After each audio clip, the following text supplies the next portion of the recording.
नमस्कार। India debate में आप सबका स्वागत है। मैं हूं आशुतोष पाठक। मित्रों, चंदा चोरी को लेकर के बहुत बड़े बड़े सबूत बाहर आ रहे हैं। चंपत राय की भूमिका, चंपत राय की गिरफ्तारी, अनिल मिश्रा की गिरफ्तारी, इस सब पर बड़ी बातें बन रही हैं, बातें बनाई जा रही हैं, चर्चा हो रही है। लेकिन इसके पहले कि राम मंदिर में हुई चोरी, हीरे, सोने, चांदी, इसकी चोरी पर चर्चा करूं, उसके बारे में कुछ सबूत दूं, आपको एक वीडियो दिखा रहा हूं। आप सबके प्रिय, बड़े प्रिय नेता, जिनकी वाणी में आप समझिए कि सरस्वती निवास करती हैं, बहुत ओजस्वी भाषण देते हैं। अब कैसे भाषण देते हैं, तो उनका एक मैं आपको प्रेस कॉन्फ्रेंस सुना रहा हूं। आपके बड़े ही प्रिय नेता हैं। उसके बाद शुरुआत करूंगा राम मंदिर के चोरी प्रकरण को लेकर के। बहुत बड़े बड़े सबूत हैं और बड़ी खबर है। उस खबर पर जाने के पहले जरा इस श्रीमान को सुनिए। सुनना बहुत जरूरी है और मैं इसे क्यों सुना रहा हूं ये भी मैं बताऊंगा। श्री राम मंदिर का प्राण प्रतिष्ठा का आयोजन 22 जून 2024 को हुआ था। तब से लेके आज तक 2.5 साल हो गए हैं। अगर एक तरह से देखें, प्रिसाइजली 891 दिन, 891 डेज। इन 2.5 साल में, यानी कि श्री राम मंदिर बनने के बाद से देश के नंबर 2 गृह मंत्री श्री अमित शाह जी राम मंदिर में एक बार भी श्री राम के चरणों में अपना मत्था टेकने के लिए नहीं गए हैं। इन 2.5 साल में अमित शाह जी एक बार भी राम मंदिर नहीं गए हैं। कुछ दिन पहले कुछ लोगों ने आके मुझे ये बताया था, मुझे यकीन नहीं हुआ। सबसे ज्यादा भगवान राम के नाम का दुरुपयोग करने वाले लोग जब से राम मंदिर बना, राम मंदिर में रामचंद्र जी के दर्शन करने नहीं गए। मैंने कहा ऐसे कैसे हो सकता। फिर मैंने नेट पे चेक किया, चैट जीपीटी, परप्लेक्सिटी, ये वो सब जगह चेक किया। सब जगह से आया कि there is no record of his visit to Ram मंदिर।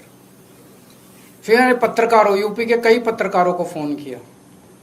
उन्होंने अपने अपने रिकॉर्ड चेक करके बताए। उन्होंने कहा हाँ, ये बात सही है कि वो राम मंदिर नहीं गए हैं। फिर मैंने अमित शाह जी की टाइमलाइन पे जाके देखा कि अगर वो गए होते तो कहीं तस्वीर होती, कहीं कुछ ना कुछ होता। वो राम मंदिर नहीं गए। इन 891 दिनों में उन्होंने 42 से ज्यादा बार अपने भाषणों और इंटरव्यू में राम मंदिर का जिक्र किया है और इनमें अधिकतर बार भगवान राम और राम मंदिर के नाम पे वोट मांगे हैं।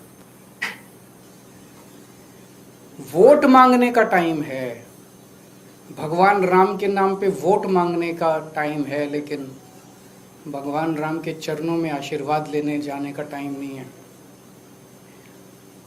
तो मैं आज अमित शाह जी से 5 प्रश्न पूछना चाहता हूं।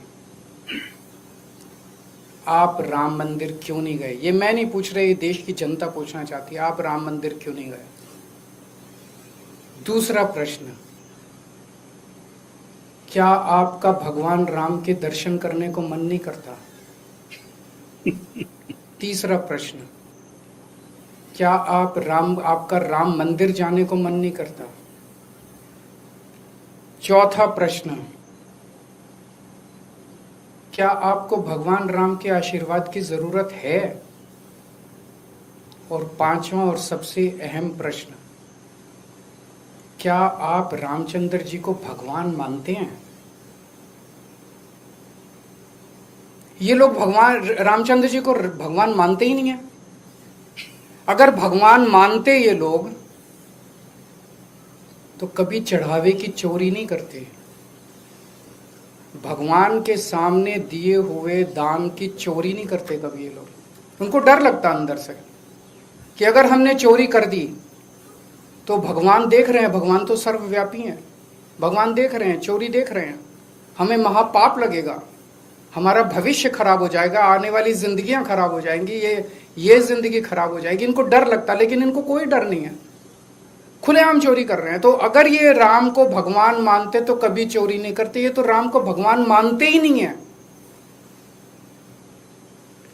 आज तक इतने दशकों से इन्होंने भगवान राम के नाम का इस्तेमाल करके केवल और केवल सत्ता के लिए भगवान के नाम का इस्तेमाल किया है, सत्ता में आने के लिए भगवान के नाम का इस्तेमाल किया है। और भगवान ने इनको क्या नहीं दिया। 21 राज्यों में रामचंद्र जी ने इनकी सरकार बनवा दी, केंद्र में इनकी सरकार बनवा दी। अमित शाह जी भगवान का धन्यवाद करने ही चले जाते राम मंदिर, 101 रुपए का प्रसादी चढ़ाते, लेकिन वो वहां नहीं गए। उनको भगवान के आशीर्वाद की जरूरत ही नहीं है। हर सनातनी आज पूरे देश में इस बात से पीड़ित है, जिस तरह से चंदा चोरी, चढ़ावा चोरी हुई है, जिस तरह से, और बता रहे हैं कि ये तो टिप ऑफ द आइसबर्ग है जो अभी तक निकल के आया, अभी तो बहुत कुछ निकलना बाकी है। हर सनातनी दुखी है। और जब लोगों को आज पता चलेगा कि अमित शाह जी भगवान राम के नाम पे खुलेआम देश भर में घूम घूम के वोट तो मांगते हैं, लेकिन भगवान राम के दर्शन करने नहीं जाते, तो सोचो कि हर सनातनी के दिल पे क्या गुजरेगी। इन्होंने सनातन को केवल और केवल सत्ता और पैसे के लिए इस्तेमाल किया है। आज केवल आम आदमी पार्टी है जो सनातन के लिए सच्ची भावना से काम कर रही है। अभी पंजाब के अंदर मैं था, हमने हर शहर के अंदर वहां भजन संध्या का आयोजन किया जा रहा है, हजारों की संख्या में लोग आ रहे हैं। लोग कह रहे हैं इस तरह का सनातन के लिए काम करने वाला हमने कभी नहीं देखा। हम लोगों को खाटू श्याम जी, हरिद्वार, ऋषिकेश, मथुरा, वृंदावन, जब हमारी दिल्ली में सरकार थी, अयोध्या जी के हर जगह के, हर तीर्थ स्थान के दर्शन फ्री में कराते थे लोगों के। अभी पंजाब के अंदर काली माई का मंदिर बनाया जा रहा है, पटियाला के अंदर उसका पुनरुद्धार किया जा रहा है, लव कुश का भव्य मंदिर बनाया जाएगा। हमारे सनातन के आदर्शों के हिसाब से बहुत बड़े स्केल के ऊपर गरीबों के लिए अच्छे स्कूल बनाए जा रहे हैं, गरीबों के इलाज के लिए अच्छे अस्पताल बनाए जा रहे हैं, मोहल्ला क्लिनिक बनाए जा रहे हैं, भ्रष्टाचार मुक्त शासन दिया जा रहा है, लोगों का पैसा जोड़ जोड़ के उनको सुविधाएं दी जा रही है, अच्छी बिजली, अच्छी सड़कें, अच्छी। जो सनातन है, सनातन आज अगर देश में सच्ची सनातनी पार्टी कोई है तो वो आम आदमी पार्टी है। मैं अमित शाह जी से निवेदन करूंगा कि आज के बाद एक बार कृपया भगवान राम के दर्शन करने अयोध्या। अभी आपने आगे एक पत्रकार ने इनसे पूछा है, ज्यादा वो सवाल वो जरूर होना चाहिए, वो सवाल जरूर दिखाइए। पत्रकार ने इनको पूछा तो मेरी बात छोड़िए, नाम का दुरुपयोग छोटे छोटे लोगों के पीछे पड़े हुए हैं। सर, आपके ऊपर में ये आरोप लग रहा है कि हर चुनाव से पहले आप सनातनी हो जाते हैं।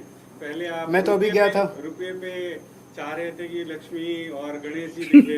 अभी पंजाब का चुनाव आने वाला है, इसीलिए आप राम मंदिर बार-बार आ रहे हैं, आप सनातनी की बात कर रहे हैं। आप मेरा छोड़िए ना, आप अमित शाह जी से पूछिए कि वो क्यों नहीं गए। 2.5 साल में वो वोट तो मांग रहे हैं राम के नाम पे। एक बार चले जाइए, धन्यवाद कराइए उनका।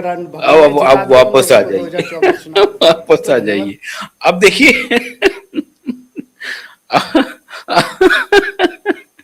मित्रों में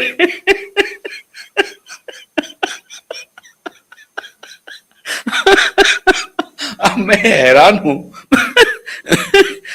मैंने पहली बार जब ये प्रेस कॉन्फ्रेंस देखी मित्रों, तो मुझे लगा कि कोई मीम चल रहा है। मुझे लगा कि ये प्रेस कॉन्फ्रेंस के पीछे एआई जनरेटेड कोई ऑडियो अरविंद केजरीवाल जी के आवाज में किसी ने बना दिया है, क्योंकि जिस तरह से ये बोल रहे थे, मुझे लगा कि ये अरविंद केजरीवाल अब ये क्यों बोल रहे हैं ऐसा।